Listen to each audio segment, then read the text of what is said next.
Ok, gente, primeiro quero agradecer o convite, desculpa aí o furo com vocês algumas vezes. Pois é, mas me perdoe aí, a agenda é corrida, mas é uma alegria estar com vocês aqui para poder falar, né, sobre escatologia na visão dispensacionalista, né, mas também olhar para a hermenêutica dispensacionalista. E quando a gente fala sobre dispensacionalismo, a gente precisa sempre lembrar que o dispensacionalismo, ele tem o dispensacionalismo clássico, o revisado, né, e também o progressivo. E que nem todo dispensacionalista pensa igual a respeito de algumas questões, como, por exemplo, o caso do pré-tribulacionismo, né? Tem alguns que são pré-tribulacionistas, outros são pós-mesotribulacionistas. Então, até entre os dispensacionalistas existe divergência, tá? Como existe também no meio aliancista, né? E uma coisa que eu acho que é importante a gente começar a falar, como eu acho que eu já falei, essas coisas não deveriam, irmãos, de forma alguma trazer divisão para a igreja. As questões essenciais é que deveriam permear os nossos relacionamentos e a nossa convivência com os nossos irmãos em Cristo que pensam diferente de nós. Tá? Isso aqui é uma visão, né, que para mim é uma visão hermenêutica, que para mim é a visão correta. Eu vou mostrar por quê. Eu acredito que seja a visão coerente, né, com a visão total das Escrituras e a forma de ler as Escrituras e naturalmente se ler também as profecias. Mas eu quero deixar muito claro que assim, eu não tenho apego nenhum à visão dispensacionalista, nem àquelas pessoas que criaram essa visão, pensaram, né, nessa linha hermenêutica, nessa teologia. Né? O meu compromisso maior é com as Escrituras, com aquilo que a Bíblia fala, e mesmo que o dispensacionalismo fosse queimado isso aqui, para mim faria sentido ler a Bíblia da forma como eles entenderam. E que, por incrível que pareça, antes mesmo de eu fazer seminário, estudar qualquer coisa sobre hermenêutica, quando eu me converti no dia 17 de julho do ano 2000, às 10h30 da noite, com a pregação do pastor Alberto, Jesus acalma a tempestade, lá no Palavra da Vida em Recife, comecei a ler a Bíblia. Em 6 meses eu já tinha lido a Bíblia mais de 2 vezes. Eu estava lendo a Bíblia, comendo a Bíblia, e na minha cabeça já fazia sentido essa distinção entre Israel e igreja e entender as profecias de uma maneira normal e literal, porque quando eu lia o Novo Testamento, eu via que os autores do Novo Testamento, principalmente Mateus, fazia muito referência a Cristo como sendo o cumprimento das profecias lá de trás. Ou seja, então, peraí, aquilo que foi falado lá atrás está se cumprindo. E se várias coisas estão se cumprindo literalmente em Cristo, estão sendo anunciadas pelos evangelistas e também por Paulo e pelos outros escritores, então as outras coisas que também foram referidas a respeito dele lá atrás devem também se cumprir literalmente aqui na frente. E só depois é que eu fui para seminário para estudar a hermenêutica e essas visões escatológicas. Então, para mim, faz sentido. E eu queria conduzir isso aqui. Para quem não conhece, eu sou Eduardo, pastor da Igreja Cristã Evangélica em Brasília, já há 13 anos. Essa aqui, linda, minha esposa, Aline. Eu tenho 2 meninos, Daniel com 17 anos, Dudu com 14, vai fazer 15 agora em setembro. O Dani vai agora para o CLD Experience, lá no Atibaia, e ano que vem deve fazer também o ano de Palavra da Vida. O Dudu está muito novo para saber o que quer. É isso. Qual é o meu objetivo aqui com vocês? Né? É defender a hermenêutica dispensacionalista e sua visão escatológica, apresentando suas bases teológicas e práticas também. Tá? Quais assuntos vamos abordar? Primeira parte, queria que a gente compreendesse um pouco sobre a hermenêutica dispensacionalista. Depois vamos passar para as bases teológicas da escatologia dispensacionalista, que é a ênfase principal. A gente vai ficar mais tempo aqui. E depois, críticas e respostas e implicações práticas da hermenêutica dispensacionalista. Quando a gente fala sobre definição de uma hermenêutica dispensacionalista, a hermenêutica dispensacionalista é uma abordagem de interpretação das Escrituras que enfatiza a distinção entre as diferentes dispensações, onde Deus opera de maneiras distintas com a humanidade. E essa abordagem defende que as promessas e os planos de Deus se desenvolvem através de diferentes eras, cada uma com as suas próprias condições e também requisitos. É interessante que todos nós aqui somos dispensacionalistas, queira você afirmar isso ou não, mas ninguém aqui acredita que Deus se relaciona com o homem como se relacionava com Adão. que andava no jardim com ele. Não, pastor, Deus não faz mais isso hoje. Você é dispensacionalista. Você crê que Deus trabalha com os homens de forma diferente durante as eras. Logo depois da queda, antes do dilúvio, tinha uma forma que Deus tratava com o homem. Depois do dilúvio, até a lei, não foi a mesma forma que ele lidou com o homem durante o período da lei, onde eles tinham que fazer sacrifício no lugar específico, que tinha sacerdote, tinha um sistema sacrificial orientado por Deus, que tinha regras de bênção e de maldição, um sistema legal. É diferente. É diferente também o período que Deus se relaciona com o homem antes da realeza da monarquia em Israel. E também é diferente quando nós temos a vinda do Espírito Santo, o período da igreja. E também vai ser diferente quando Deus estabeleceu o seu reino aqui na terra. Então é isso que o dispensacionalista crê. Deus está trabalhando na história da humanidade e cada era ele trabalha de uma forma diferente. Isso não quer dizer que Deus muda, isso não quer dizer que existe um meio de salvação diferente em cada uma dessas eras, que os dispensacionalistas muitas vezes são acusados disso, de ensinar que existe um outro meio de salvação que não seja pela graça por meio da fé. Né? Então, essa é uma definição a respeito do dispensacionalismo. A respeito da história do dispensacionalismo, ele se desenvolveu a partir do século XIX com o trabalho de John Nelson Darby, teólogo e pregador irlandês, que foi um dos fundadores do movimento dos Irmãos de Plymouth. Darby introduziu a ideia de que Deus interage com a humanidade em diferentes dispensações ou eras, cada uma com as suas próprias características e também requerimentos. É interessante porque eu tive agora na Irlanda, visitando a minha cunhada, e eu fui lá em Dublin e eu visitei Trinity, a universidade.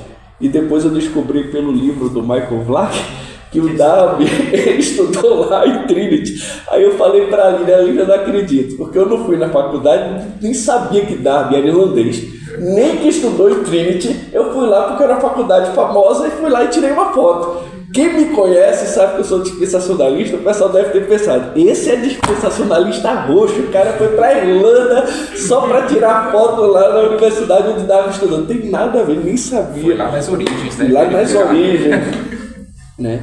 Então, ele entende a leitura, né, de diferentes dispensações ou eras, cada um com suas próprias características e requerimentos.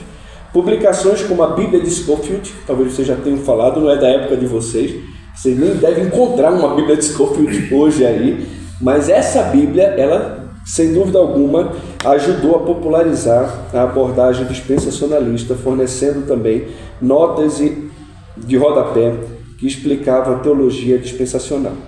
Além disso, depois da Segunda Guerra Mundial, o dispensacionalismo se expandiu ainda mais, atraindo muitos evangélicos, muitas igrejas evangélicas contemporâneas também. E sua ênfase em distinções claras entre Israel e igreja, bem como sua aproximação literal das Escrituras, continuam a ser significativas para a teologia atual. Hoje, a corrente teológica permanece influente, especialmente em debates sobre escatologia e interpretação bíblica. E eu sei que vocês estão no meio de universidade, a gente tem muitas pessoas aqui em Brasília de igrejas presbiterianas, que é uma denominação forte em Brasília, com seminário e tudo, e hoje nós temos um meio evangélico muito dominado também pela fé reformada, e que coisa boa por isso, porque a fé reformada ela traz muita coisa boa para a nossa vida, como para mim a soteriologia calvinista, a questão também de igreja, do retorno às escrituras, isso é muito legal. Entretanto, a gente tem que lembrar que os reformados no Brasil, ou os aliancistas e amilenistas, eles representam uma minoria esmagadora. 55% dos evangélicos do Brasil vêm da Assembleia de Deus, que na sua origem ela é dispensacionalista, pré-milenista, pré-tribulacionista. Você tem a Batista, tem Metodista e várias outras igrejas independentes. Igrejas como a presbiteriana, elas têm aproximadamente 3,5% dos evangélicos do Brasil. Só que como a gente acaba ouvindo muito, a gente acaba achando que essa é a visão teológica mais influente e que todo mundo concorda. E não é verdade. Tem muita gente muito boa do outro lado que também defende essa visão hermenêutica. Além disso, a visão cresceu, se adaptou ao longo do tempo, influenciando profundamente as interpretações bíblicas, doutrinas de muitas igrejas evangélicas contemporâneas. E sua ênfase... isso aqui eu já falei agora, né? Vamos lá. Quais são os pilares da hermenêutica dispensacional? Primeiro, interpretação literal das Escrituras. Então, a hermenêutica dispensacionalista sustenta que as Escrituras devem ser compreendidas em seu sentido mais literal, a menos que o contexto indique que o uso da linguagem figurativa. Isso inclui a leitura de passagens proféticas, especialmente em relação a Israel e também ao reino. Quando a gente fala interpretação literal, ninguém vai chegar para aquela porta e falar: bom dia, Jesus, porque Jesus disse: eu sou a porta. A ideia é que você vai fazer uma leitura normal das Escrituras, como você faz de qualquer texto, levando em consideração o contexto, a intenção do autor, o contexto do livro, o tipo de gênero literário que é aquele livro, tá? E por aí vai. Eu gostaria de destacar algumas vantagens da interpretação literal em comparação com a interpretação alegórica. Primeiro é clareza e precisão. Então, a interpretação literal busca entender o contexto conforme suas palavras e construções gramaticais, resultando em um significado mais claro e direto. E isso ajuda os leitores a evitar confusões que podem surgir de interpretações mais subjetivas. Então, peraí, o que é que está escrito? Que coisa boa é você poder ler um texto e dizer: está escrito. Vou chegar em Apocalipse 21, 20:21, que fala sobre o milênio. 20. E lá vai estar: reinará com Cristo 1000 anos. E reinarão com Cristo 1000 anos. E reinarão com Cristo 1000 anos. Quem tem o ônus da prova é quem chega e diz: está escrito que vai ter 1000 anos de um reino. Ou quem diz: não, esse aqui é simbólico. Eu pergunto: simbólico por quê? Por que isso é simbólico?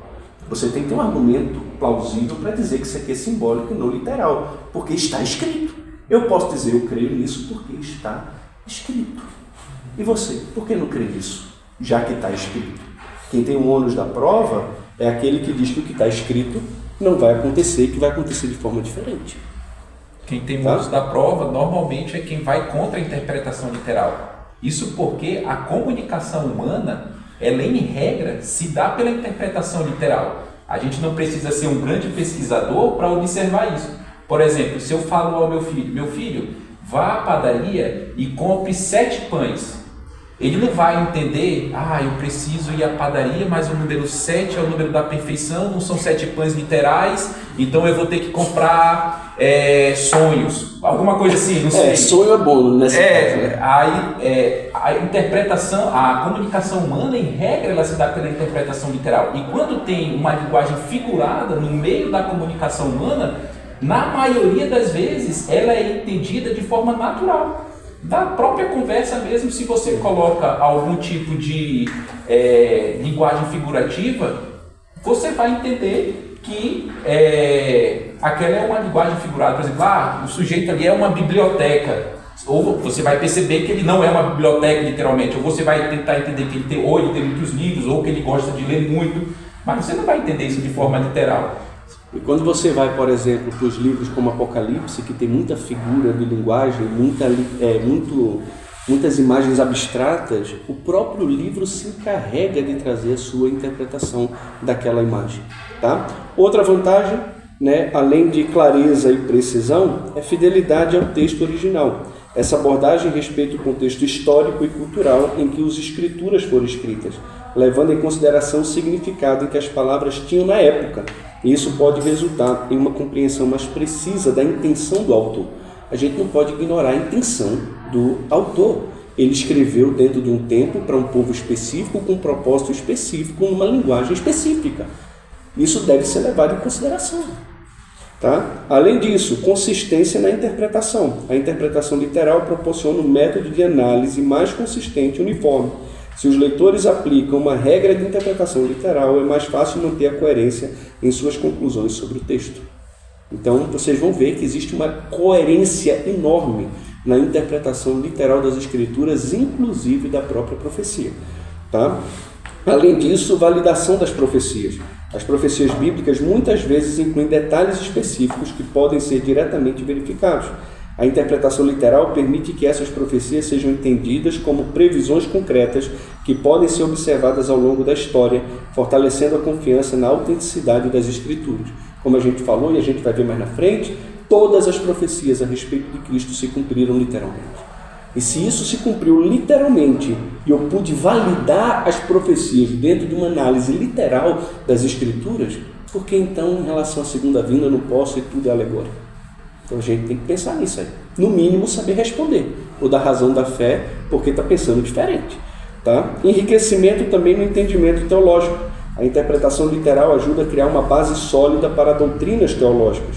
Muitas crenças fundamentais do cristianismo são baseadas em textos que, quando interpretados literalmente, oferecem uma compreensão clara sobre temas como a natureza de Deus, salvação e escatologia. Se você chega para uma pessoa e diz, o homem é salvo pela fé em Cristo, ele diz, não acredito nisso. Para mim é salvo pelas boas obras, e não pela fé em Cristo. Não, mas olha esse texto. Aí você pega e vai lá. O homem é salvo pela graça, por meio da fé. Isso não vem de vós, é dom de Deus, não de obras para que ninguém se glorie.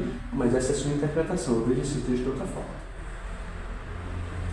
Lascou tudo. Aí, se eu estou usando a Bíblia para defender as doutrinas a respeito de Deus, de Cristo, do Espírito, da Igreja, e eu abro o texto e mostro no texto a razão da minha fé, e a pessoa diz, eu não creio igual a você porque eu penso de outra forma. Eu penso de outra forma, mas por que eu penso de outra forma? Já que está escrito de forma tão clara aquilo ali. E aí é um problema. E aí também é outra crítica que as pessoas fazem ao método de interpretação literal, porque eles não confrontam o texto, eles confrontam a pessoa e julgam como ridículo aquilo ali. Ah, não é possível. Por que vai ter um reino literal? Vai voltar a ter sacrifício? Isso não faz sentido na minha cabeça. Ok, Trindade não faz sentido. Me explica a Trindade. Não faz sentido. União hipostática de Cristo, 100% Deus, 100% homem. Não faz sentido. Deus falar por meio de uma mula. O sol retroceder. Insistir que um profeta tem que pregar em Nínive e fazer ele ser engolido por um peixe. Entende? Você tem uma serpente falando com a mulher. Qual o sentido? Se eu for querer entender sentido ou razão, aí eu nego tudo. Por não entender, às vezes, o sentido, ou não conseguir explicar muitas coisas, eu nego. Eu não posso negar a Trindade. Eu não posso negar a união hipostática de Cristo.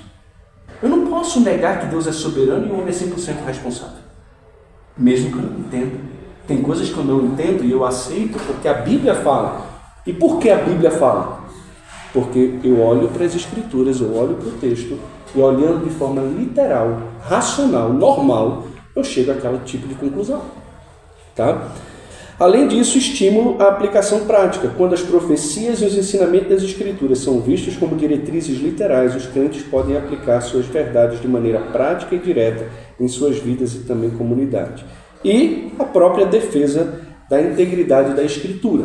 A interpretação literal tende a defender a inerrância e a autoridade da Bíblia, argumentando que, se as Escrituras devem ser tomadas como textos sagrados e verdadeiros, seu significado deve ser entendido de maneira direta e também literal. Jesus, ele defendeu uma letra das Escrituras. Nenhum tio, que não é tio, né? É a palavra hebraica lá, o yod, que no grego, nenhum tracinho das Escrituras vai ser abolido sem que tudo se cumpra. Ele não falou de uma palavra, ele falou de uma letra. Ele deu valor a uma letra das Escrituras. Entende? Então, vê como é forte isso aqui. Agora, comparando com a interpretação alegórica, a gente tem o quê? Subjetividade. A interpretação alegórica, muitas vezes, é mais subjetiva e depende da interpretação pessoal, que pode levar a uma variedade de significados que não estão necessariamente alinhados com o texto original. Além disso, distância do texto, a alegorização pode desviar o leitor do significado imediato e direto das palavras, levando a interpretações que podem não ter fundamento no contexto histórico ou na intenção do autor. Você ignora simplesmente a intenção do autor e o contexto histórico e o significado das próprias palavras. Isso é um problema. E ambiguidade. Natureza simbólica e metafórica da interpretação alegórica pode criar confusão e ambiguidade, dificultando a aplicação prática das Escrituras. Então, continuando em relação aos pilares aqui Então, interpretação literal é um pilar da hermenêutica dispensacionalista. Além disso, também, distinção entre Israel e igreja. Uma das premissas centrais da hermenêutica dispensacionalista é a separação clara do papel de Israel e o da igreja. Os dispensacionalistas acreditam que as promessas feitas a Israel na antiga aliança não se aplicam à igreja e que Israel ainda terá um papel significativo nos planos de Deus. Tipos existem, mas o Israel nacional não é um tipo que substitui a igreja. Tá? Então isso aqui é um pilar da hermenêutica dispensacionalista, essa divisão de Israel e igreja. Existem promessas de Deus feitas a Israel que alcançam a igreja? Sem dúvida alguma. A nova aliança, por exemplo, é uma aliança feita com a casa de Judá e a casa de Israel, mas uma nova aliança que foi implementada pelo sangue de Cristo que já nos alcança hoje. Tá? Por isso que os dispensacionalistas progressivos, ele entende que de alguma maneira as alianças lá de trás já começam a se cumprir de alguma forma na igreja hoje, vai se cumprir de forma mais plena lá com Israel no futuro. Não sei se eu concordo com isso, mas é o que eu estou falando, existem posições a respeito disso aí também. Tá? Além disso também, existe uma progressão revelacional.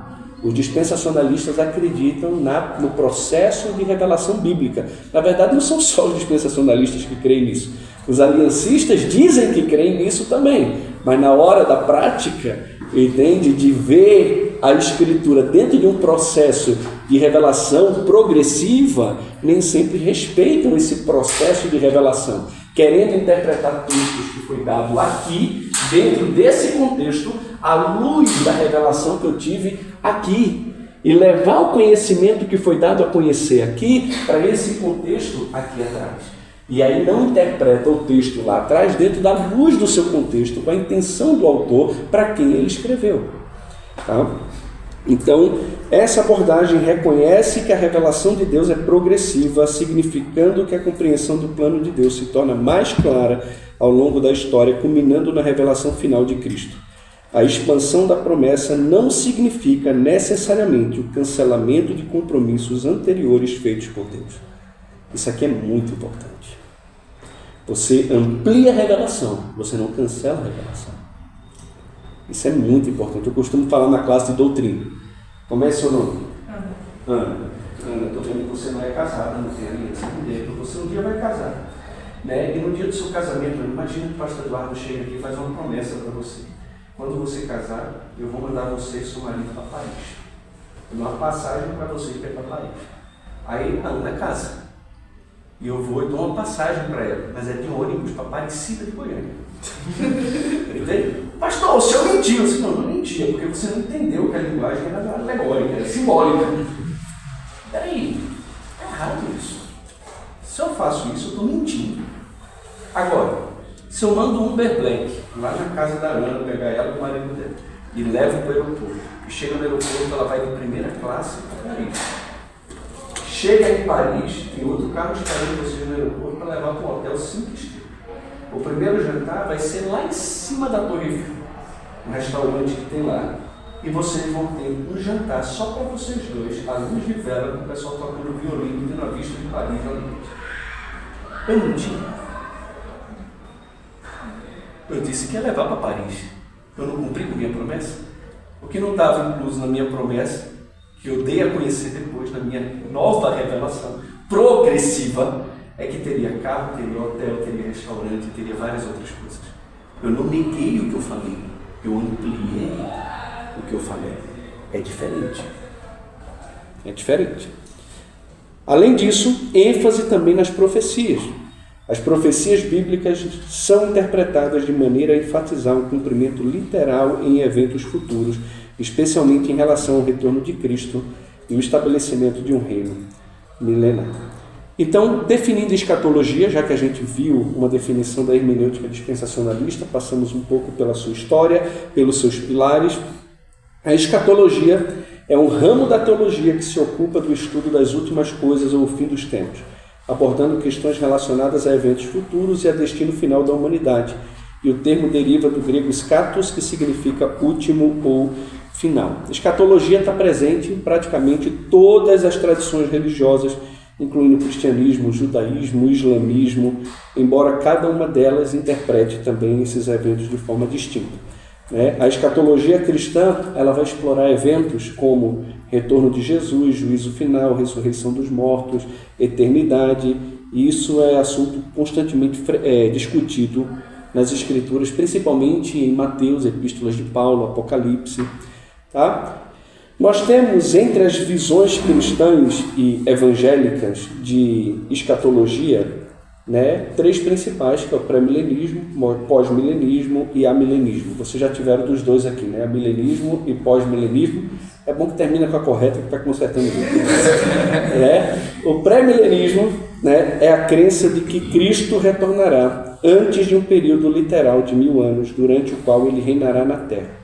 Essa visão geralmente inclui uma distinção clara entre Israel e Igreja. Quando a gente olha para essas visões, fala, mas por que chega nessa conclusão? É importante a gente então olhar para as alianças do Antigo Testamento. E eu queria olhar com vocês algumas delas. A primeira aliança que nós temos nas Escrituras é a aliança que Deus faz com Noé. Mas não é com Adão, pastor? Não. Desafio vocês a me mostrar qualquer texto na Bíblia que tem uma aliança que Deus faz com Adão. Não tem. Mas Gênesis 3,15, Deus está falando até com Satanás, não é nem com Adão. Veja só que esse negócio sério. Se tem uma aliança ali, uma aliança demoníaca, não edâmica. Tá?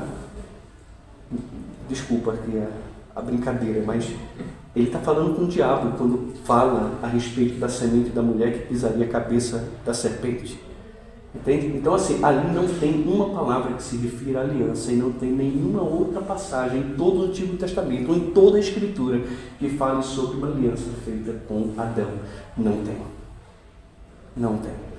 A primeira aliança clara que nós temos nas Escrituras é a aliança que Deus faz com Noé.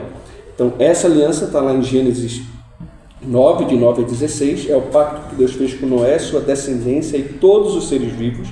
Envolveu a promessa de nunca mais destruir o mundo por águas do dilúvio. Trata-se de um pacto perene e incondicional, e o arco-íris é o sinal que Deus colocou no céu como lembrança dessa importante aliança. A gente, infelizmente, não vai conseguir ler todos os textos aqui, mas depois eu deixo até os slides com vocês, mando para o Ezequiel, ele manda para vocês abrirem lá, darem uma olhada, estudarem, tá? Porque a gente realmente não tem tempo no tempo que a gente tem aqui. Mas a segunda aliança, talvez uma das mais importantes da Bíblia, é a aliança que Deus faz então com Abraão. Ele tem lá em Abraão Gênesis 12, antes do chamado daqui de Gênesis 17, que ele ratifica a aliança ali. Lembra quando Deus chega para Abraão e diz, corta o pedaço dos animais, coloca um do lado, outro do outro, e na hora de passar pelo meio, Deus faz Abraão cair no sono, e ele passa sozinho como chama de fogo entre as partes do animal. Isso era um costume comum no Oriente Médio Próximo. Quando você ia firmar um acordo com alguém, você destruía um animal no meio e colocava uma parte de um lado e do outro. É como se você estivesse dizendo o seguinte, que se passa comigo o que foi feito com esse animal, caso eu não cumpra a minha parte do acordo. O que Deus está dizendo aqui é o seguinte, independente de você, Abraão, eu vou cumprir o acordo que eu fiz com você. E ele passa sozinho entre as partes do animal, por isso uma aliança incondicional. E nela o Senhor fez grandes promessas ao antigo patriarca, e as três principais são as seguintes: dar-lhe-ei uma descendência numerosa, transformando numa grande nação. Quando isso acontece?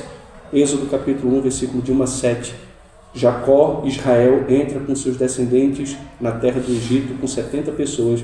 Ele morre, José morre, todo mundo morre, mas diz que o povo de Israel se multiplicou e se tornou forte e poderoso. E aí o número desse povo de Israel a gente não sabe dizer ao certo. Tinha no mínimo 600 mil homens valentes, fora mulheres e crianças. Alguns sugerem mais de 2 milhões de hebreus que saíram do Egito ali no Êxodo.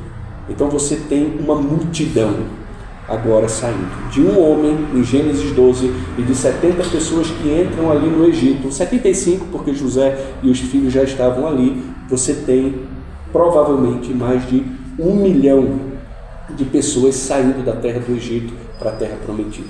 Então isso aqui já começa a se cumprir. Tá? Além disso, entregar-lhe a terra de Canaã como herança perpétua a ele e aos seus descendentes.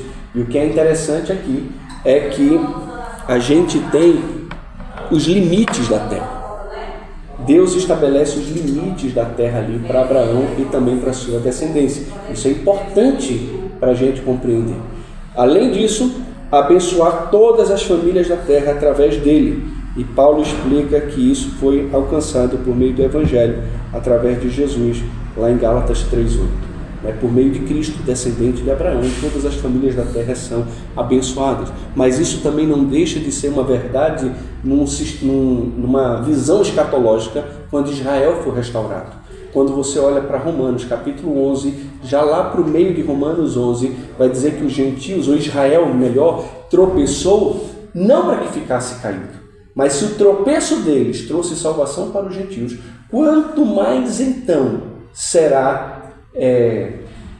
trará vida dentre os mortos a restauração de Israel. Então Israel também no futuro voltará a ser uma grande bênção nas mãos do Senhor. Além disso, depois dessa aliança, que é uma das mais importantes, a gente tem também a aliança mosaica, ou alguns chamam de sinaítica. Ela foi proposta por Deus, e acatada por Israel também. Sua formalização é ratificada e é descrita em Êxodo 24, de 3 a 8, e diferente das demais, é integrada por centenas de normas, 613 ao todo, sendo também condicional, ou seja, dependia da obediência dos israelitas para que as suas promessas de bênção se cumprissem. Isso aqui é uma coisa interessante, porque se a aliança com Deus, com Abraão, é incondicional e envolve a posse da terra de forma perpétua e dentro dos limites estabelecidos por Deus, a permanência na terra estaria condicionada à obediência do povo. Uma coisa é você ter o direito, outra coisa é você ter o desfrute daquela terra. Deus dá a terra, e aí existe uma polêmica, uma discussão se deu ela completamente ou não dentro dos limites estabelecidos, mas o fato é que não deu de forma perpétua, porque o povo não permaneceu na terra por causa dos pecados do povo em desobediência à lei mosaica, ao acordo que Deus fez com eles ali no Sinai. E essa aliança abrangia também maldições e castigos caso o povo não observasse rigorosamente as suas prescrições. Depois dessa aliança, interessante aqui que Israel quebra a aliança, é punido várias vezes, mas no Novo Testamento, porém, a gente aprende que esse pacto, e isso é uma coisa importante para os dispensacionalistas, ele foi abolido por meio de uma nova aliança através do sangue de Jesus.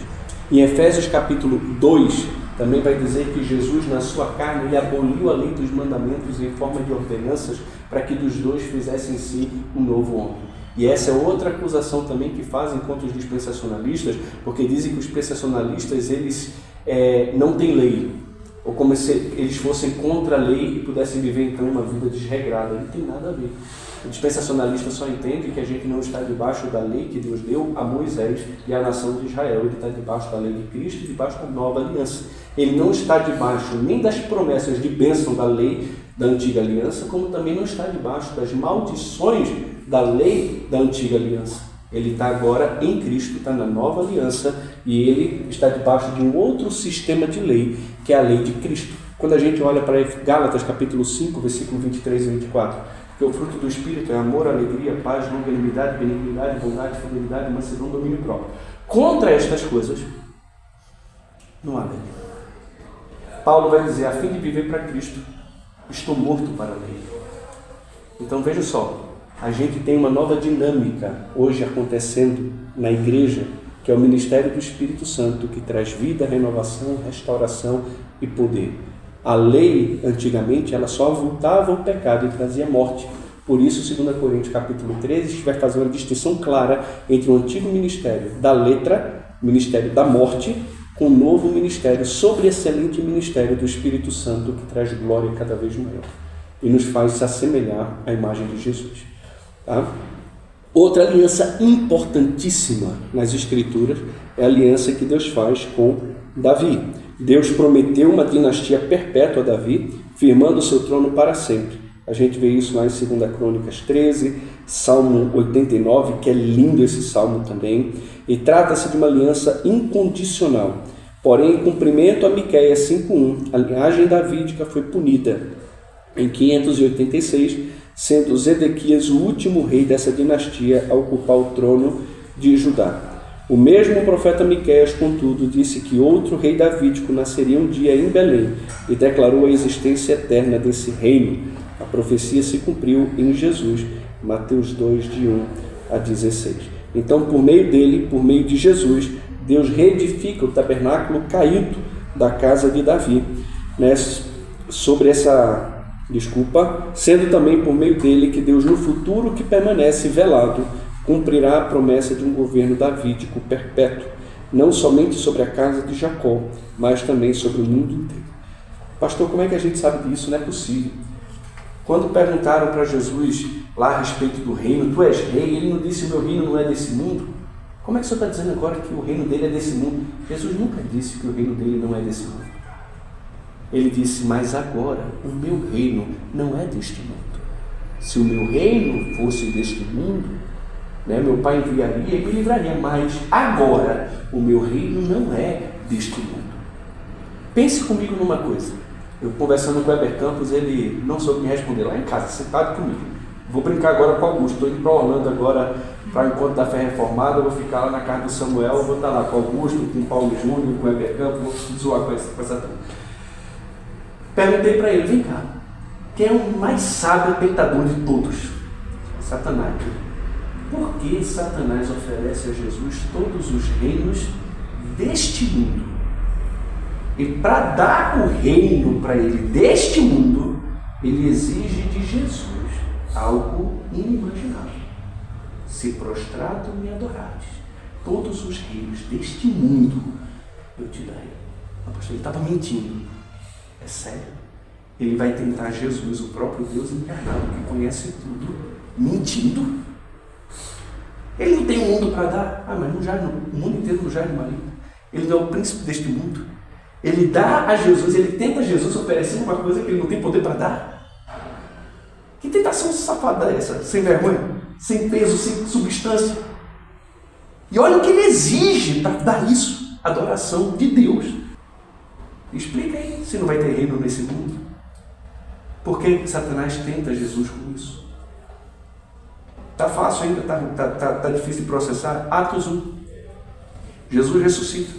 Aparece aos discípulos 40 dias. Qual é o tema da mensagem? O reino. O reino de Deus. Jesus aparece, está dando um seminário, não é uma hora na UNB, não. É 40 dias, Cristo ressurreto, glorificado, dando aula para os seus discípulos. 40 dias sobre um tema, o reino de Deus. É interessante que é um assunto que não tem nos seminários, né? Basileologia. Tinha que ter. O reino de Deus, foi o que Jesus ensinou quando ressuscitou. O reino de Deus. Termina o seminário.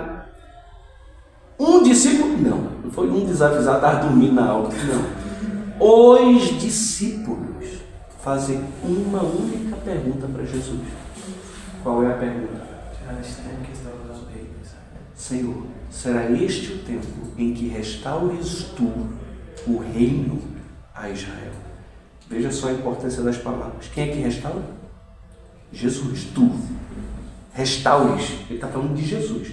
Quem restaura é Jesus. Olha a palavra restaura. Restaurar é diferente de implantar um novo reino. É restaurar algo que já existiu. E ele está dizendo que a restauração de um reino é a Israel, uma nação. E agora faz coerência com a aliança davídica, de que um descendente de Davi sentaria no trono de Davi, que reinou em Israel e governaria para sempre.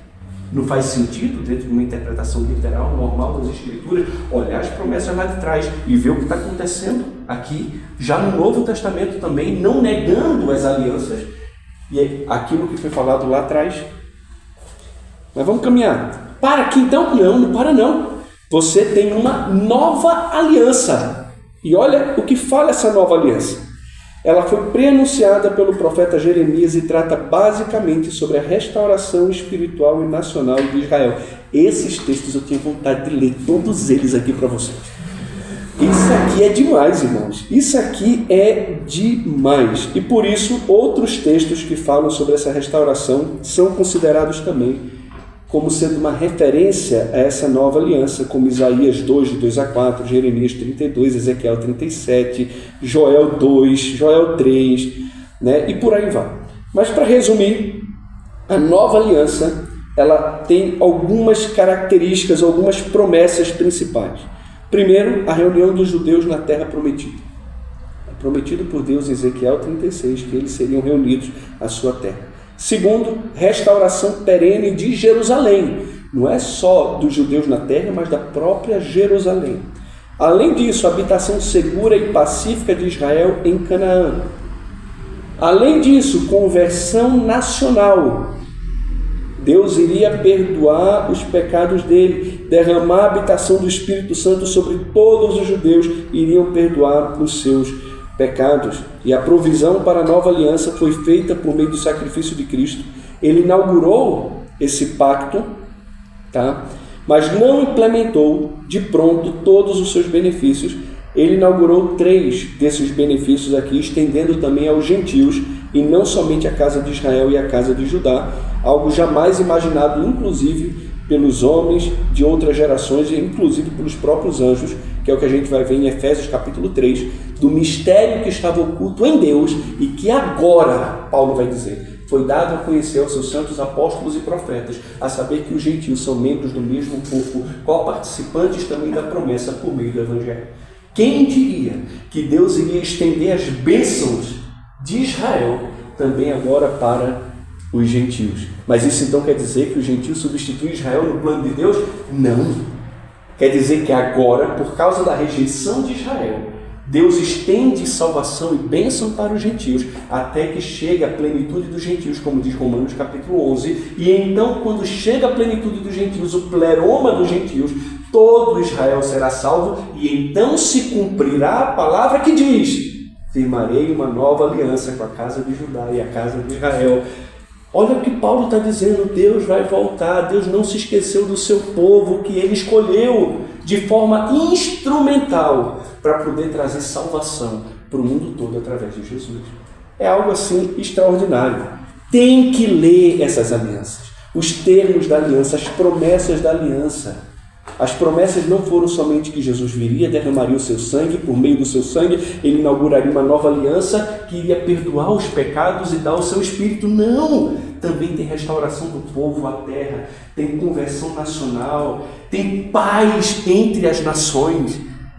Irmãos, a nova aliança tem várias promessas na nova aliança feitas com a casa de Judá, que é Israel, né? A casa de Judá e a casa de Israel. Pastor, e é por isso que hermenêutica é importante. Você não precisa ser um mestre em hermenêutica para entender, quando está lendo Jeremias, que um pouco antes do capítulo 31, ele vem pronunciando uma série de maldições para Israel, que se cumpriram literalmente essas maldições. Mas quando chega no capítulo 31, ele fala: mas aí vem dias, diz o Senhor, em que eu celebrarei uma nova aliança com a casa de Israel e com a casa de Judá. E ele vai explicar essa nova aliança, vai explicar as bênçãos da nova aliança. Aí você pergunta assim muitas vezes para um aliancista, mas as maldições ali que ele pronunciou antes, são para quem? Ah não, isso aí é para Israel mesmo. Mas agora as bênçãos que vem de Jeremias 31, não, isso aqui agora é para a igreja. Mas não faz sentido. Você não precisa ser um mestre em hermenêutica para entender que existe alguma coisa errada aí. Se você fizer uma leitura natural do texto, você vai chegar à conclusão que não faz sentido você mudar Israel por igreja a partir do capítulo 31 de Jeremias. Então, novamente, em defesa de uma escatologia dispensacionalista, né, o que a gente tem?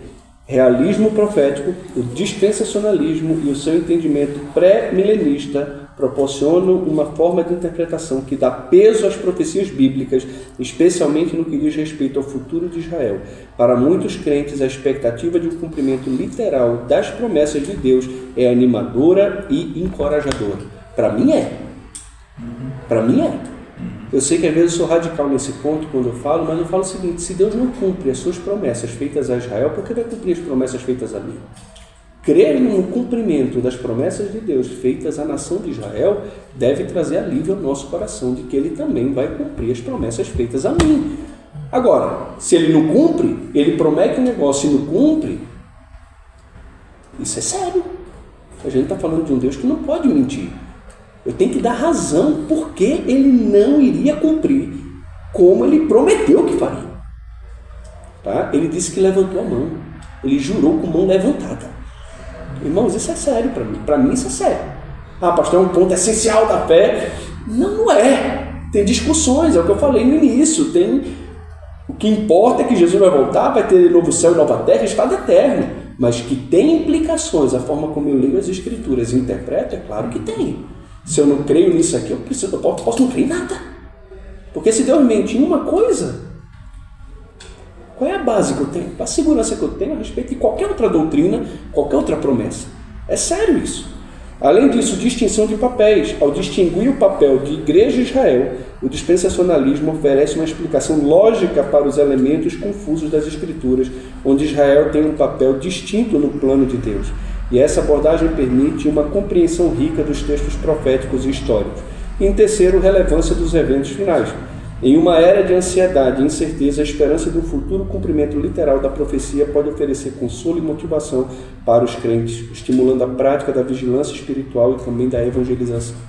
Então isso aqui vai acontecer e vai acontecer. Então eu preciso estar ligado, porque vai acontecer. Segunda parte, vamos falar então agora sobre os eventos da escatologia. Eu tenho até que tempo? Ezequiel, você falou para mim? Até 1h40, 1h45. 1h40. Correr aqui, aí eu tenho até 2 horas para você fazer pergunta, não é isso? Pode ir até 1h45. Tá bom, caminhando aqui, tá? Então, vocês provavelmente já viram algum quadro desses assim, né? Muda muito de uma visão para outra. Geralmente, a visão pré-milenista tem esse quadro, né? Morte e ressurreição de Jesus, era da igreja, ou seja, a igreja começa em Atos 2 com a descida do Espírito, fazendo distinção entre igreja e Israel. Depois você tem um arrebatamento da igreja, isso dentro de uma visão não só pré-milenista, mas pré-tribulacionista. Tá? Aqui a gente entende que depois do arrebatamento da igreja, tem as bodas do Cordeiro acontecendo no céu. Né? O amilenista não tem lugar para colocar as bodas do Cordeiro, não tem espaço. Né? Aqui acontece, período de tribulação, 7 anos, 3 anos e meio, abominável da desolação. Acontece, tá? No final desse período, Jesus volta com a sua igreja, julga as nações, estabelece o reino milenar e então tem o juízo final. E aí, claro, tem os detalhes dentro de cada um e aí parte então para o estado eterno. Então, vamos olhar aqui os eventos. Primeiro é que a morte e a ressurreição de Jesus estabelece um novo tempo e uma nova criação, que é a sua igreja. Novamente, irmãos, a gente não vê igreja no Antigo Testamento. Pastor, mas Israel é igreja. A palavra usada lá, carral, no hebraico, também traduzido na Septuaginta por eclesia, é a mesma palavra usada aqui. Você tem que ver o sermão que eu preguei domingo passado lá na igreja, domingo de manhã, que fala sobre essa questão da igreja, a natureza e a sublimidade da igreja. A igreja, ela está ligada a Cristo e ela tem um caráter profético. Jesus disse, eu estabelecerei, eu edificarei a minha igreja, tem um aspecto futuro. Outra coisa, a igreja ela é formada por judeus e gentios que têm fé em Cristo. A Bíblia vai dizer que é uma nova criação. A igreja tem como sua marca o batismo, o selo, a habitação e a capacitação do Espírito Santo. Isso não acontece no Antigo Testamento. Não acontece. Jesus precisa morrer, precisa ressuscitar. Ele deixou claro, eu preciso ir, senão ele não vem. É necessário que eu vá, senão o Consolador não vem, o Espírito não vem. Ele estará convosco, estará em vocês. E depois da descida do Espírito Santo, nós fomos selados, batizados, guiados. Foi-nos dado dons do Espírito. Além disso também, depois que Cristo ressuscitou e foi assunto aos céus para ser o Senhor sobre todas as coisas, Efésios capítulo 1, Deus o deu à igreja, a qual é o seu corpo, a plenitude daquele que a tudo enche em todas as coisas. Veja só, Cristo é o cabeça da igreja. Isso só aconteceu depois que ele foi assunto aos céus. Se existia uma igreja no Antigo Testamento, ela era desmiolada, ela não tinha cabeça, ela não tinha um espírito, ela não tinha poder. Outra coisa, de uma forma mística e misteriosa mesmo, a igreja está ligada a Cristo como nenhuma outra instituição é ligada a Ele. Não existe cabeça sem corpo, não existe videira sem galho. A pedra angular só faz sentido com um conjunto de pedras que edificam um santuário dedicado a Deus, para a habitação de Deus no Espírito. Então, A igreja está ligada a Cristo e é a nova criação de Deus, como a gente encontra lá em Efésios. Isso não acontece antes de Atos capítulo 2, com a descida do Espírito. É a nova criação. Aí sim entra a era da igreja. Pastor, e judeu que se converte? Igreja. Judeu que se converte é igreja. E, se você quiser também, é o Israel de Deus. Ele é Israel de Deus, porque ele é Israel, descendente de Abraão, e ele é Israel pela fé. É isso que Gálatas capítulo 6 fala. Ele não está dizendo lá que a igreja é Israel de Deus.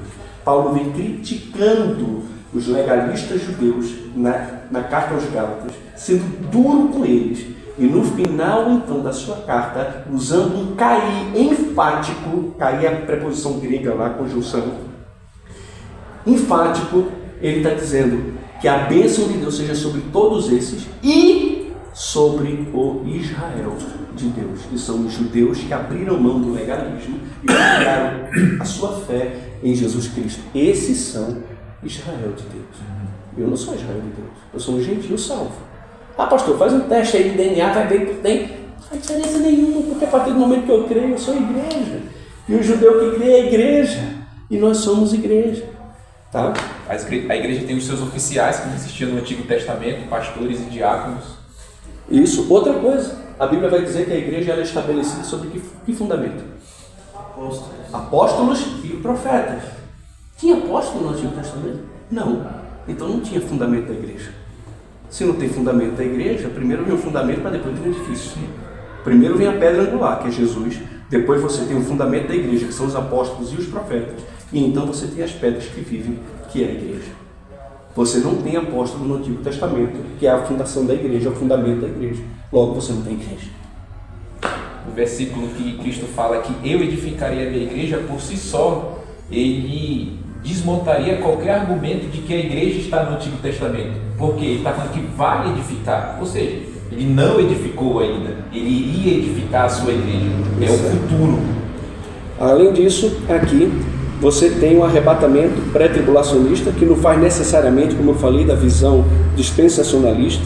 Alguns dispensacionalistas são meros, outros são pós, tá? Eles estão errados, mas tudo bem. Mas na visão pré-tribulacionista, a igreja não passará pela tribulação, que está ligada à 70ª semana do profeta Daniel. E textos como Mateus 24:15, 1 Tessalonicenses 1:10, 4:13-18, Apocalipse 3:10 respaldam essa posição. Tá? Então, por que Mateus fala sobre isso? Porque ele fala sobre a abominável da desolação que falou o profeta Daniel. Quando ele fala abominável da desolação que falou o profeta Daniel, Jesus dá uma dica que todo mestre dá. Quem lê, entenda. Aí você faz o quê? Lê. Aí tu vai lá para a 70ª semana de Daniel. E o anjo chega para Daniel e diz o que para ele? 70 semanas estão determinadas sobre teu povo, os judeus, e a tua santa cidade, Jerusalém. Não é para a igreja, é para eles. Além disso, 1 Tessalonicenses capítulo 1 vai dizer que os Tessalonicenses eles se converteram dos ídolos para servir ao Deus vivo e verdadeiro e aguardar dos céus a manifestação do seu Filho, Jesus, a qual ele ressuscitou dentre os mortos, que nos livra da ira vindoura. E não na ira vindoura, mas da ira vindoura. Além disso, também Apocalipse 3:10 vai dizer que ele nos livrará da hora da provação, que há de vir sobre todo mundo. Não na hora, mas da hora da provação. Vai ter uma provação no mundo, ele vai nos livrar dessa provação do mundo e tirar. É a palavra ek no grego ali. Tá? Não vai livrar dentro, mas de dentro para fora. Ele vai te arrancar dessa provação. Tá? Alguns também entendem, como o Dr. Carlos Oswaldo Pinto, que a apostasia que se refere a 2 Tessalonicenses capítulo 1, que primeiro virá apostasia para então ser manifesto o homem da iniquidade, a palavra apostasia nada mais é do que sair do lugar em que se encontra. Nós pegamos a palavra apostasia como se fosse renegar a fé. Mas pode, mesmo que pouquíssimos teólogos concordem com essa visão, mas pode mesmo se referir a esse arrebatamento da igreja. A igreja vai ser tirada do lugar onde ela se encontra, e uma vez tirada a igreja, então isso daria espaço para o homem da iniquidade se manifestar. Tá? Então é isso que acontece.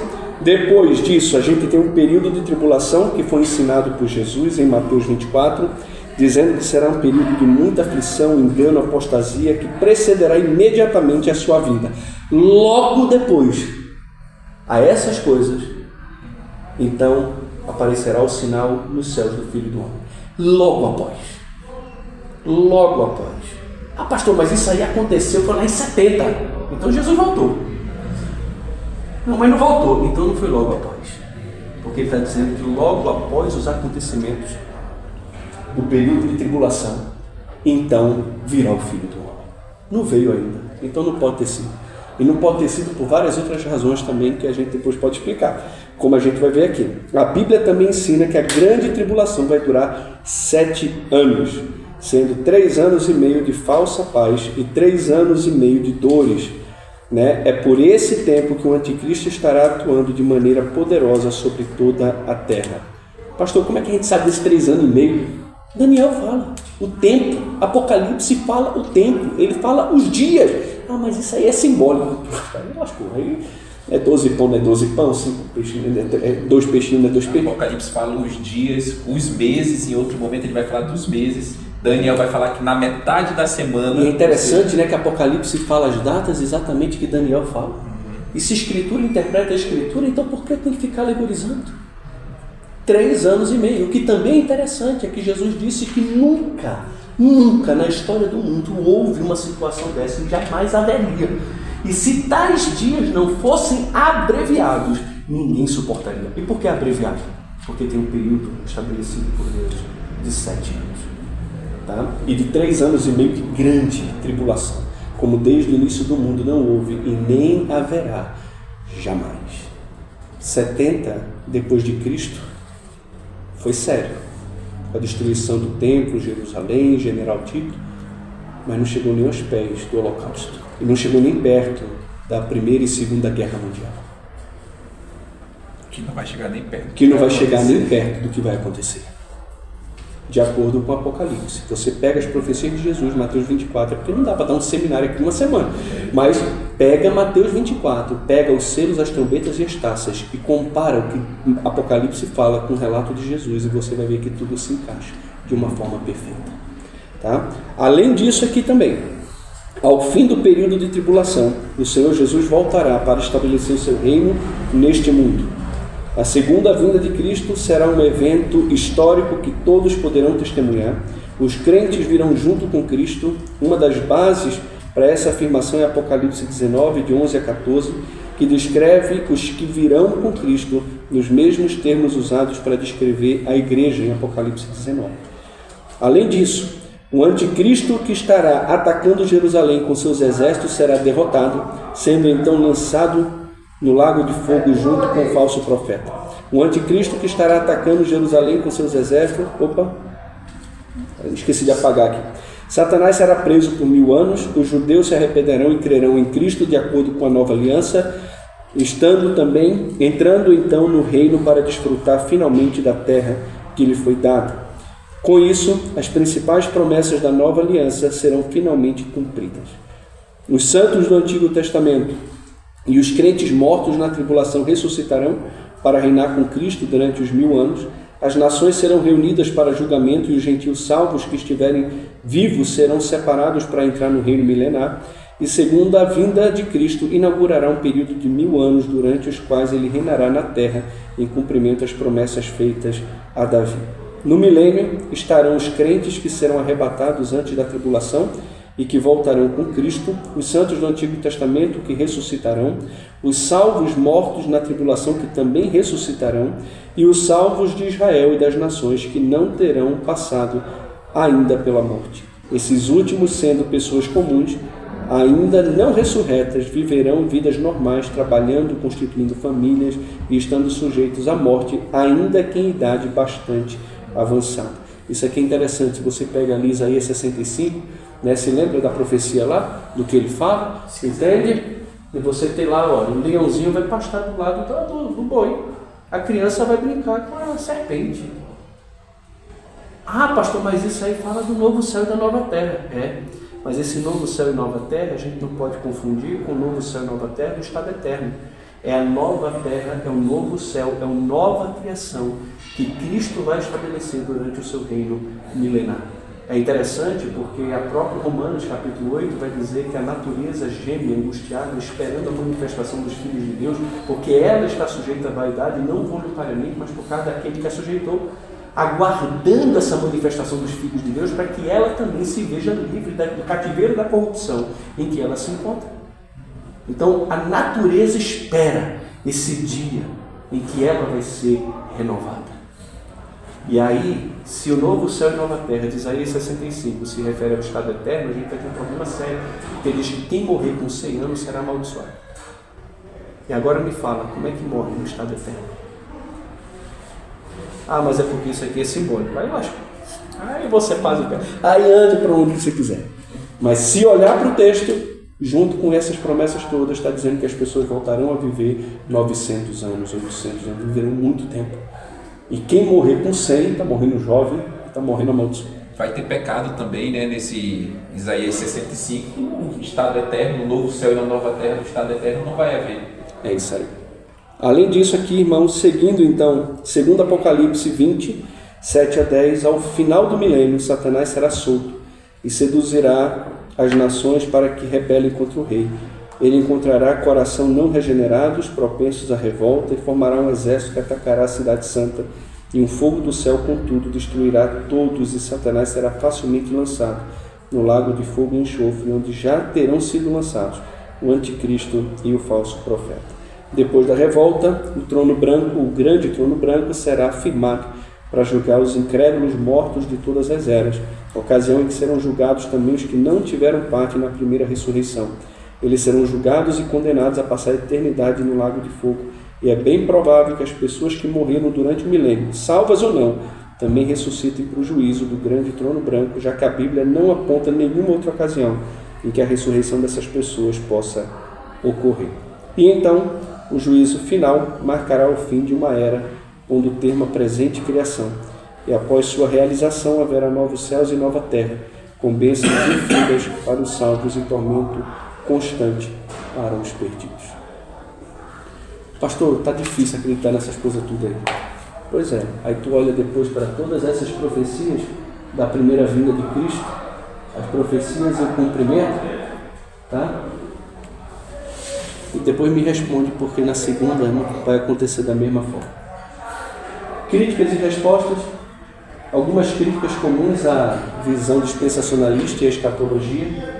Crítica à excessiva literalidade da interpretação e acusações de que o dispensacionalismo promove um dualismo entre Israel e Igreja que pode dividir a unidade da fé. A resposta é que da crítica da literalidade, que a literalidade serve para preservar a intenção original dos textos bíblicos. Às vezes a gente é acusado porque quer saber onde está escrito. Esses dias um irmão saiu da nossa igreja, foi para outra igreja, não vou dizer o motivo, e foi por causa de uma situação, e a gente perguntou, mas onde está escrito isso aí? A razão de você sair da nossa igreja para outra igreja, qual é a base bíblica que você usa? Não, porque tem um autor tal que disse, não, a gente quer saber onde está escrito. Ah, mas vocês estão sendo muito biblicistas. Obrigado. Que elogio, né? Que arretado, né? Eu estou sendo muito biblicista. Que joia. Obrigado, é isso mesmo, eu quero ser biblicista. Eu quero crer, não porque esse cara aqui dispensacionalista escreveu, ou porque esse aqui escreveu, mas eu quero ver o que eles escreveram, quero abrir a Bíblia, quero ver se o que está escrito bate com aquilo que ele está dizendo, e se ele não concorda, porque eles não concordam um com o outro. Esse aqui é um dispensacionalista, se eu não me engano, clássico, o Riley, né? E esse aqui já é um dispensacionalista revisado, e cada um vai na sua linha. Eles discordam entre si, eu também discordo deles. Olha aqui minha Bíblia de estudo do John MacArthur. John MacArthur tem posição sobre divórcio e recasamento que eu discordo dele. Não é por causa disso que eu jogo esse cara fora, mas não é porque ele diz que eu vou crer. Entende? Vou estar lá com o Augusto agora, como eu falei, meu amigo Augusto, Weber Campos, essa turma, eu estou junto com ele, a gente come junto, a gente brinca junto, a gente ri junto. Eu nunca seria pastor com eles na mesma igreja, porque a gente pensa diferente em algumas coisas, mas é meu amigo. Mas a gente pode caminhar junto naquilo que nos une. e rir da cara um do outro naquilo que divide, né? E se continuar amigo e não fazer disso uma coisa que divide a igreja. Mas ao mesmo tempo eu posso ter uma admiração profunda por algumas pessoas e ao mesmo tempo eu preciso controlar o meu coração e colocar minha fidelidade e minha consciência diante de Deus e dizer: Senhor, eu sei que pessoas muito estudiosas e dedicadas, homens de Deus, pensam assim, mas eu olho para a Tua Palavra e eu não consigo entender como é que eles chegam a essas conclusões ou por que eles interpretam esse texto, que para mim está tão claro, que fala determinada coisa, de uma forma alegórica ou simbólica. Então, assim, não dá para mim. Né? Eu acho que a gente tem que ser sincero com a nossa própria consciência.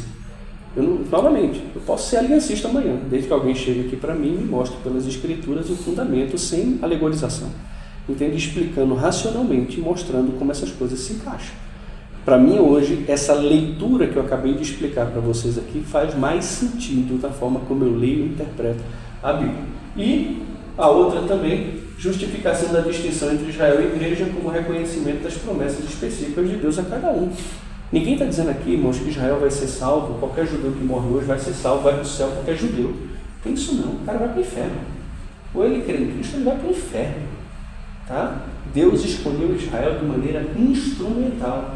Dentro de Israel étnico, dentro da nação de Israel, Deus também tem os seus eleitos ou os seus remanescentes que Ele também escolhe pela graça, pela eleição da graça. E são salvos, mas pela graça, não porque nasceu judeu. Tá? Não tem nada a ver. Agora, a gente crê no avivamento futuro, no cumprimento das alianças feitas com a nação de Israel e que Deus vai perdoar o seu pecado e vai ter uma conversão de massa, eu creio porque é o que a Bíblia diz que vai acontecer. É só por causa disso. Eu posso pegar o texto, abrir o texto e dizer: está escrito, e porque está escrito, por isso que eu creio. Tá? E em quarto aqui, né, implicações práticas da hermenêutica dispensacionalista sobre vida cristã e atividades eclesiais. Escatologia dispensacionalista incentiva a evangelização das nações. A evangelização, dada a urgência da mensagem sobre o arrebatamento e a tribulação, envolvimento também com missões e apoio a Israel como parte do plano divino, e esperança e expectativa, a importância da esperança na volta de Jesus e o impacto na forma como os crentes vivem a sua fé diariamente. Pronto. Perguntas. Por isso que eu trouxe o André. Agora ele vai responder. Não sei se cumpriu o objetivo de vocês, mas foi isso.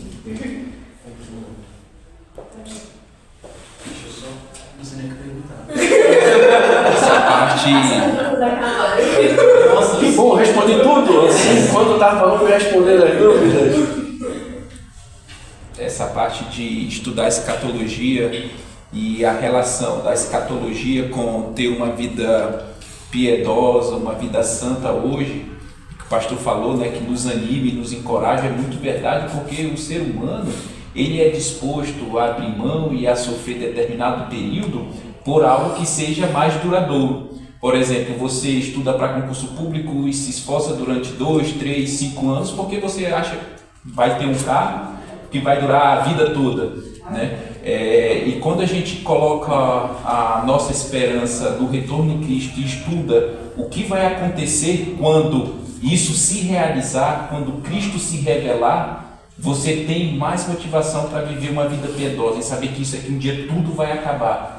Mas a palavra de Deus vai ficar, os seus santos vão reinar, você tem mais ânimo para ter uma vida piedosa e a viver uma vida santa aqui nessa terra. Minha sugestão para vocês, Dispensacionalismo, Crenças Essenciais e Mitos Comuns, editora Peregrino, Michael Vlach, livrinho pequenininho, fácil de ler, rápido você lê. Depois desse, você passa para esse outro dele também, Hermenêutica Dispensacionalista, princípios de interpretação que orientam a compreensão do dispensacionalismo sobre o enredo da Bíblia, um pouquinho maior só. Depois, se você quiser entender mais sobre o dispensacionalismo clássico, aí você vem para esse aqui do Charles Riley, que é uma nova edição. Antigamente era dispensacionalismo, ajuda ou heresia, porque muita gente que não lê, não entende, que você vai ouvir, vão falar que dispensacionalismo é uma heresia, vão julgar os dispensacionalistas sem nunca ter nenhum nada a respeito disso. Então, assim, tem que tomar cuidado. Né? Pega essas pessoas e fala, qual foi o teu último livro de um dispensacionalista que tu leu? Da onde você tirou essa informação dos livros de dispensacionalismo que você leu? Geralmente é gente que ouve de alguém, que vai passando uma informação errada, e ele não tem nem base para poder defender aquilo que ele fala. E aí no final, para arrebentar, você lê esse aqui. Tá? Ele reinará para sempre, uma teologia bíblica do reino de Deus. Interessante, é o que eu falei para você. Jesus ressuscita, o que ele vai falar sobre salvação? 5 pontos calvinismo, não estou nem olhando. Ele vai falar sobre reino de Deus, 40 dias sobre reino de Deus. O reino de Deus é um assunto central em toda a Escritura. Tá? E como esse reino já se manifesta agora, porque o dispensacionalista acredita assim, tá? Que Cristo reina agora. Sim. Ele nos transportou do império das trevas para o seu reino. A gente está debaixo do reinado de Cristo. A gente também é acusado que o dispensacionalista só pensa no reino futuro e ignora o reinado de Cristo agora. Não de jeito nenhum. Ele é rei presente, atuante, está trabalhando agora no nosso coração, nossa vida é dele. Toda a nossa vida está debaixo do senhorio dele, ele é o nosso Senhor. Né? Isso é fantástico. E se você entende inglês, fica uma tarefinha para você também assistir o vídeo do John MacArthur. Porque todo calvinista deveria ser premierista.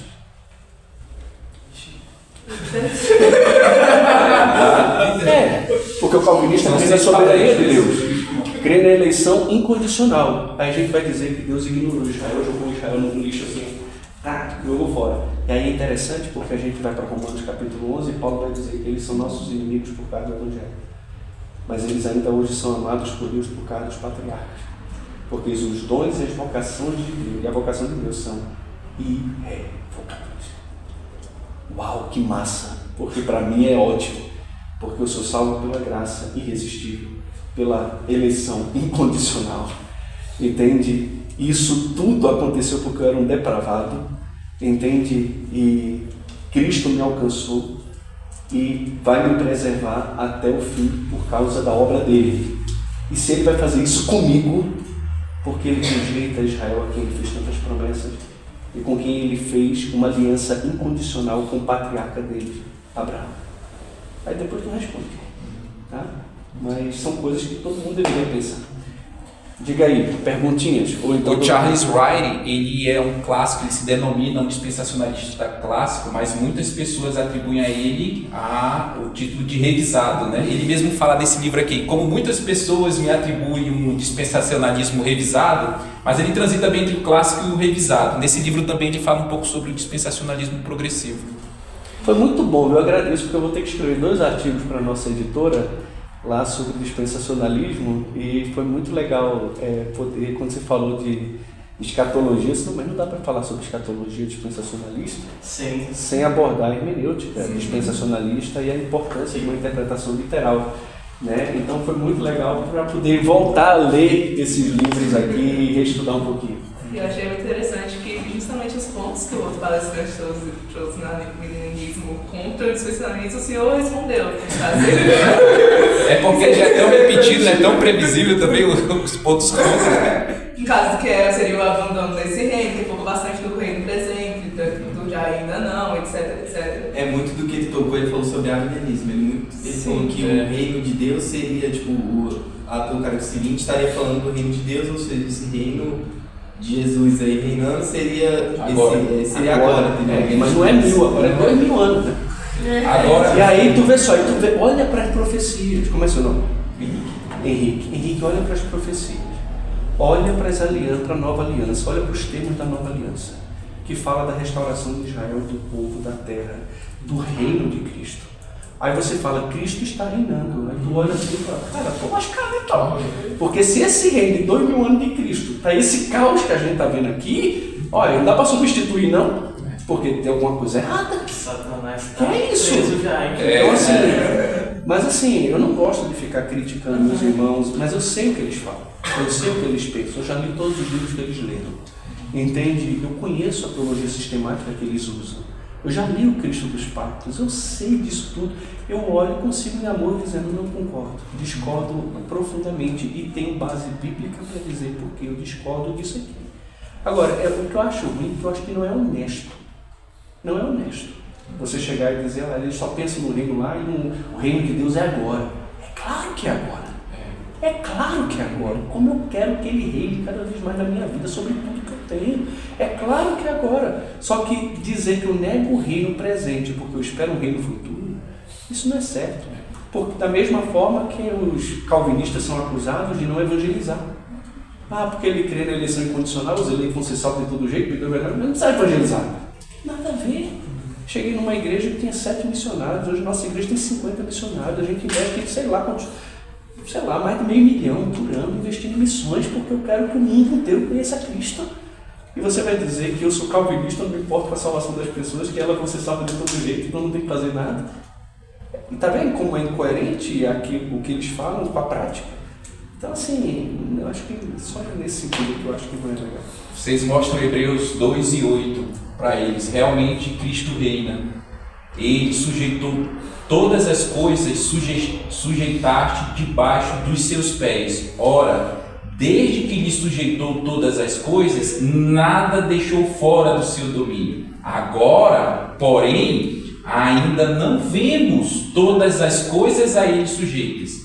Agora, porém, a gente ainda não vê. Um dia vocês verão todas as coisas a ele sujeitas. Ele já reina? Já reina. Mas um dia vocês verão todas as coisas a ele sujeitas. Eu falei direito e desfrute. Jesus tem todo o direito de reinar, porque Ele é o Rei absoluto, Ele já tem toda a autoridade, mas a gente ainda não vê todas as coisas a Ele sujeitas. E um dia o Pai vai sujeitar todas as coisas debaixo dos seus pés. E quando Cristo então reinar, e todas as coisas estiverem debaixo dos seus pés, a Bíblia diz que Ele mesmo entregará o reino ao Pai, para que o Pai seja tudo e todos. Né?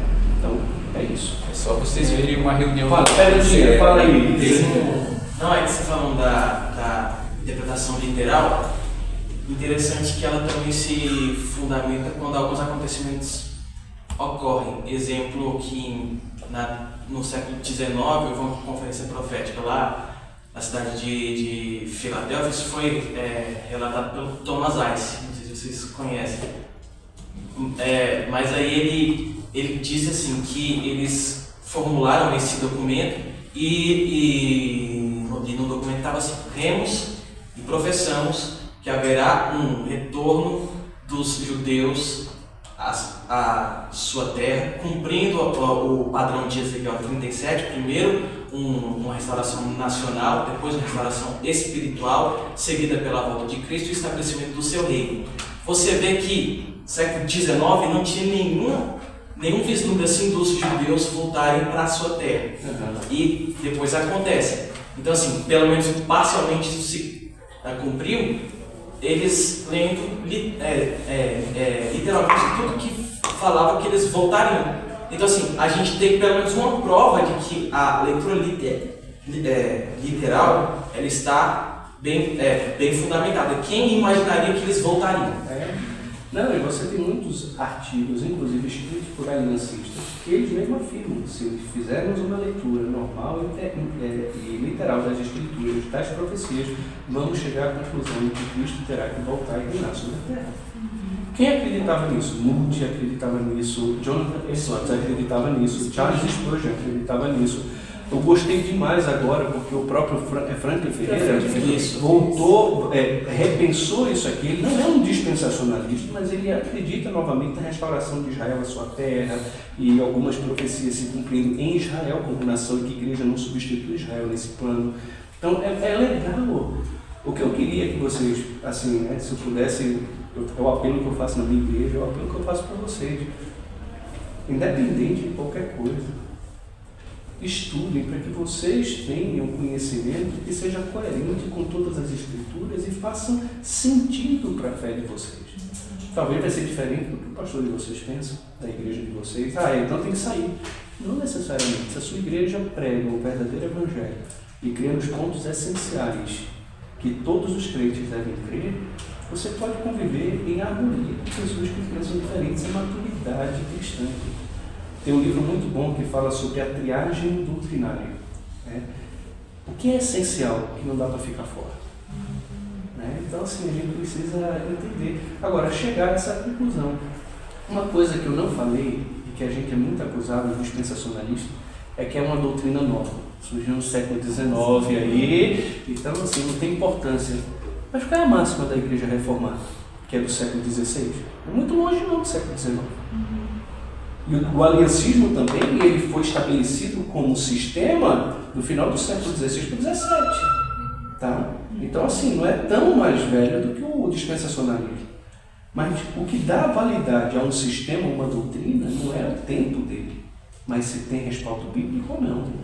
Né? A máxima da Igreja Reformada é que a Igreja Reformada sempre se reformando. Tem pontos na doutrina que as pessoas no início da reforma não tiveram tempo e nem estavam preocupadas em se debruçar em determinados assuntos. E que depois a Igreja foi se debruçando, foi estudando e foi chegando a algumas conclusões diferentes. Tá? Então, assim. Uma dúvida que eu lembrei de outra atualização, que no caso o dispensacionalista olha para a Bíblia muito de forma fragmentada e não como uma unidade, como toda uma coesão. Então, isso principalmente reforçando a explicitação de alguns textos do Antigo Testamento. Então, como tudo com um só, mas como que o dispensacionalista, o texto fala o que o texto quer, né? Colocando o autor em primeiro lugar, fala que fica muito fragmentado, tipo, Ezequiel fala isso, aí você tem que juntar com aquilo, então fica muito fragmentado e não uma só visão toda a Bíblia. Eu já vi também essa crítica. Porque assim, quando você alegoriza, você espiritualiza tudo, então você fala, não, a gente tem que ver Cristo em toda a Escritura. E isso é verdade. Jesus disse lá aos discípulos da estrada de Emaús, né, que toda a Escritura, começando por Moisés, passando pelos Salmos, falava sobre ele. Isso é verdade. Toda a Escritura aponta para Cristo e fala de Cristo e mostra o plano de Deus em Cristo. Quando chega em Gênesis 12, que fala em ti, abençoarei todas as famílias da terra, ali também está apontando para Cristo. E eu sei disso porque Gálatas capítulo 3 vai falar sobre isso. Né? Agora, quando fala sobre fragmentar as Escrituras, acho que a questão é simplesmente você ler o texto dentro do seu contexto, com o propósito original do autor que escreveu aquilo, para quem estava escrevendo, entendendo que a Escritura interpreta a Escritura e respeitando o processo de revelação progressiva. O que acontece é que eu chego aqui com a revelação de Apocalipse, ou com Paulo, ou com Hebreus aqui na frente, e venho aqui, Levítico, com a cabeça que eu tenho hoje de Hebreus, com a realidade do sacrifício de Cristo, e quero traduzir, interpretar o Levítico com o conhecimento que agora eu tenho. E eu não levo em consideração que aquilo foi dado para um povo específico, que estava recebendo ordens específicas para se relacionar com Deus dentro daquele sistema. Não é que a gente está picotando a Bíblia, é que a gente está procurando respeitar o texto dentro do seu contexto, respeitando a intenção do autor, que eu acho que é como todo texto deveria falar. Agora, uma coisa está lendo o Levítico, eu exponho o Levítico, estou lendo o texto, estou expondo aquele texto, respeitando o contexto, sabendo que foi Moisés que escreveu para aquele povo que acabou de sair do Egito, estava entrando na terra, ia ter que passar por aqueles sacrifícios. E aí, depois de explicar todo o texto, eu falo, entretanto, é importante a gente lembrar que Jesus Cristo veio ao mundo, morreu numa cruz, tal. Ele é o cumprimento daquela sombra lá de trás. Ele apontava, aquilo ali apontava para esse sacrifício maior. E olha o que Hebreus agora fala sobre isso. Então eu expus o texto dentro do contexto, respeitei os princípios hermenêuticos de interpretação de todo o texto e, ao mesmo tempo, respeitei o processo da revelação das Escrituras. Tá? Então, a gente é realmente acusado disso aí. E de muitas outras coisas, tá? Mas, novamente, geralmente por pessoas que nunca estudaram, leram, não conhecem, né? E que não conseguem argumentar. Não conseguem argumentar. Eu estou com tristeza que os nossos aliancistas não vieram hoje. Pois é, eu também, porque aí seria legal ouvir as críticas para poder responder também e fazer os questionamentos, como eu fiz para vocês aqui. Vocês sabem, peraí, isso aqui, como é que faz para responder isso aqui? Não tem, porque eu posso simplesmente dizer, está escrito. Não, mas... não. Aí é o que eu falei, se vai alegorizar, se vai simbolizar, o céu é o limite. Você faz o que você quiser. Eu tenho, assim, não é tenho só uma pergunta sobre a questão do pré-tribulacionismo, né? No Mateus 24 ele fala que os discípulos vão ser entregados, que vão matar e tal, vão matar ele por causa do nome de Jesus. Aí vai falar em Lucas 21 as mesmas coisas assim. Aí depois vai vir o abominável da desolação. Aí só minha dúvida, porque a igreja não está aí, né? Tipo assim, porque a igreja não estaria sofrendo as tribulações que fala que serão perseguidos pelo nome de Jesus. Então, é só uma dúvida assim, tá? Lembra de quem ele está falando? Mateus é um evangelho escrito para judeus. Tá? Isso é claro, né? Jesus está respondendo a judeus sobre coisas que vão acontecer ao povo judeu na terra dos judeus. Quem estiver na Judéia não vá para cá. Ore para que tal coisa não se dê no sábado. Por que no sábado? Se a igreja não está nem aí para sábado. Entende?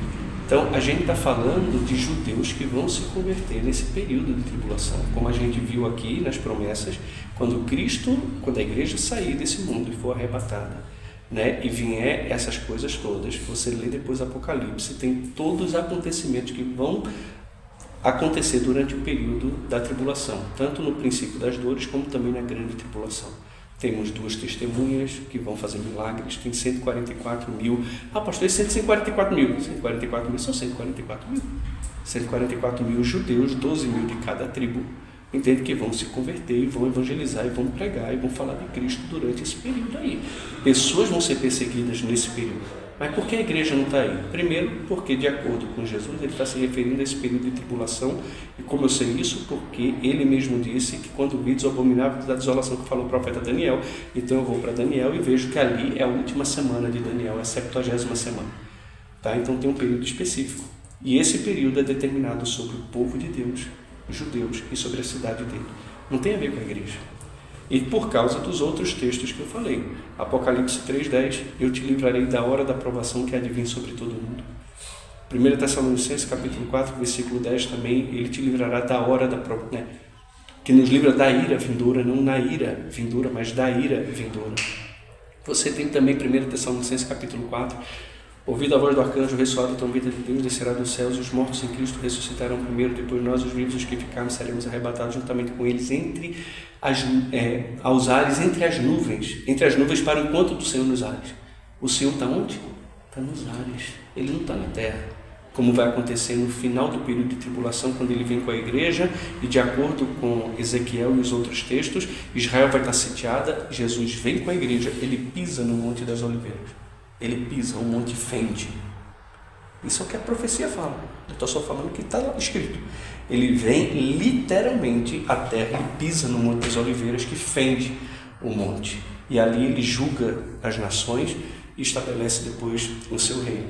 Então não faz sentido para mim, na minha cabeça, né, a igreja passar por esse momento aí de tribulação. E parece que é o momento em que se encaixa perfeito a questão do julgamento da igreja ou do tribunal de Cristo, né, que é o bema de Cristo, que 2 Coríntios capítulo 5, versículo 10 fala, né, que é diferente do julgamento do grande trono branco, porque no grande trono branco as pessoas estão sendo julgadas ali pelas suas obras e vão ser lançadas no lago de fogo e enxofre.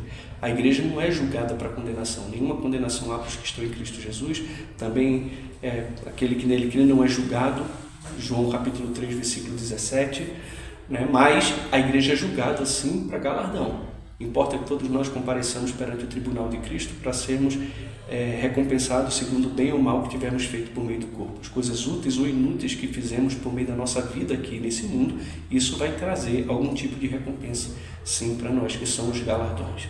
E para mim, isso aí tem uma implicação no reinado milenar de Cristo.